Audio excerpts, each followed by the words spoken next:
अहो थांबा थांबा थांबा.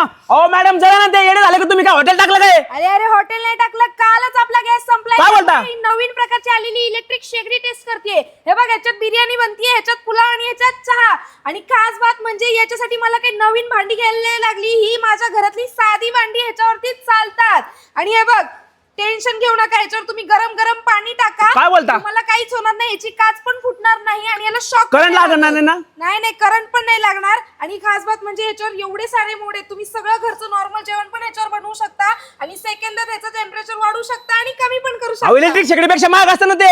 अहो नाही नाही, नॉर्मल इंडक्शन पेक्षा याची प्राइस खूप कमी आहे, फक्त 2900 पासून पुढे. स्टॉक आहे का पण तुमच्याकडे? अरे स्टॉक भरपूर आणलाय, पण हे बघ एवढा सारा स्टॉक आहे आणि याच्यावरती गव्हर्नमेंट अप्रूव्ड मार्क सुद्धा दिलेले आहे. त्यामुळे अजिबात टेन्शन घेऊ नका. पण हा एवढा सारा स्टॉक शॉप मधून नाही, डायरेक्ट गोडाऊन मधून दाखवते म्हणून एवढी कमी प्राइस आहे. पण हा स्टॉक पण लवकर संपू शकतो बरं का, त्यामुळे तुम्ही पण लवकरात लवकर विजिट करा.